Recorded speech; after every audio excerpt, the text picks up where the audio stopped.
ఇవాళ వీడియో వచ్చేసరికైతే తరుణ్ భాస్కర్ గారిది 'ఓం శాంతి శాంతి శాంతి' అనే మూవీకి సంబంధించిన రివ్యూ తీసుకొచ్చాను. చిన్న రిక్వెస్ట్ ఏంటంటే ఛానల్‌ని సబ్స్క్రైబ్ చేసుకోండి. సో స్టోరీ మనకందరికి తెలిసిందే కాబట్టి ఈ మూవీ ఆల్రెడీ చూసినాం అనుకోవచ్చు. ఏంటంటే 'జయ జయ' అనే మూవీకి అఫీషియల్ రీమేక్ అనుకోవచ్చు బై 2022లో వచ్చింది.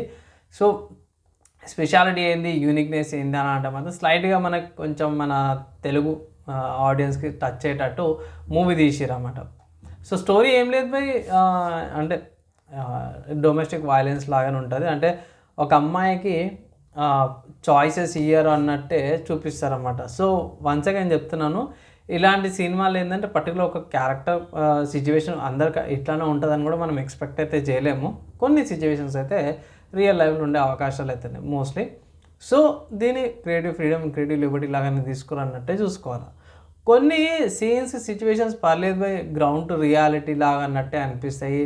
దాని తర్వాత కొన్ని సిచ్యువేషన్స్‌లా కరాటే నేర్చుకొని 2, 3 నెలల యూట్యూబ్‌లో చూసి నేర్చుకోవడం అంటే దానంత గేమ్ అంటే నాకు అర్థం కాదు. ఎందుకంటే కొంతమందిని చూసినాము హెల్త్ ఖరాబ్ చేసుకోవడం కానీ యూట్యూబ్‌లలో అక్కడిక్కడ చూసి కానీ.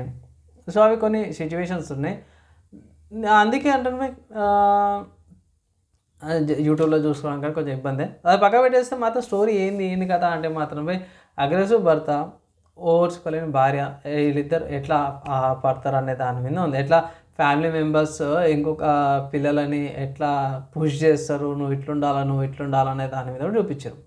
ఇంకోటి ఏంటంటే బ్రదర్ క్యారెక్టర్ కూడా కొంచెం నెగిటివ్ రోల్లోనే చూపించారు. మోస్ట్లీ పొజెసివ్ ఉంటాడు అన్నమాట బ్రదరు. ఈమె దాంట్లో ఈమెకు ఆపోజిట్ అయినట్టు మెయిన్ సిచ్యువేషన్స్ చూపించారు. సో ఓవరాల్గా చూసుకుంటే మూవీ ఎట్లుంది ఏందని అంటే మాత్రమే మూవీ పర్లేదు, చూడొచ్చు, వాచబులే.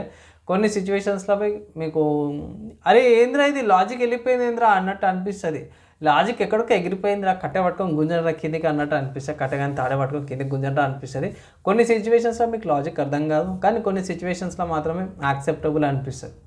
ఓవరాల్గా మూవీ గురించి చూసుకోవాలంటే మాత్రం చూడొచ్చా, ఫ్యామిలీతో చూడొచ్చు అంటే ఎస్ బై ఫ్యామిలీతో చూడొచ్చు, ఏ ప్రాబ్లం అయితే ఏమి ఉండదు. అండ్ మూవీకి నేను ఇచ్చే రేటింగ్ చూసుకుంటే మాత్రమే 2.5/5 రేటింగ్స్ ఇస్తున్నా, పర్లేదు. అండ్ ఇంకో విషయం ఏంటంటే ఆల్రెడీ ఓటీటీలో దీన్ని ఒరిజినల్ వర్జన్ డబ్బింగ్లో కానీ సబ్‌టైటిల్స్లో చూసింటే ఇట్లా ఇది మీకు చాలా ప్రిడిక్టబుల్ అనిపిస్తుంది. సో అదొకటి చూసుకోండి. అండ్ తక్కువ రేటింగ్ ఎందుకు ఇచ్చిన అనేసి కూడా మీరు అడగచ్చు. 2.5 ఎందుకు ఇచ్చినా కొంచెం ఎక్కువ చేసిన. సో ఇంతకుముందు చెప్పినట్టు ప్రిడిక్టబుల్ చాలా ఉంటుంది. అక్కడక్కడ కొన్ని సర్ప్రైజెస్ ఉంటాయి. ఎండింగ్ కొంచెం డిఫరెంట్గా ఉంది. ఫస్ట్ దానికంటే కొంచెం పర్లేదు అనిపించి డీసెంట్గా అనిపించింది. ఓవర్గా అనిపించింది అన్న కరాటే ఫైట్స్ కొంచెం ఓవర్గా అనిపించింది. అది తప్పిస్తే మిగతా అంతా కూడా బాగుంది బై. ఇన్ కేస్ మూవీ చూడాలనుకుంటే మాత్రం ఫ్యామిలీతో వెళ్ళి థియేటర్లో వాచ్ అయితే చేసుకోవచ్చు. ఇంకా ఒక టైం ఉంటే ఇట్లా నాకైతే మాత్రం చూడొచ్చు అనేసి అయితే అనిపించింది. అండ్ ఇది నా రివ్యూ, నా ఒపీనియన్. నచ్చి మంచి లైక్ అండ్ షేర్ చేయండి. నెక్స్ట్ వీడియోలో కలుసుకుందాం.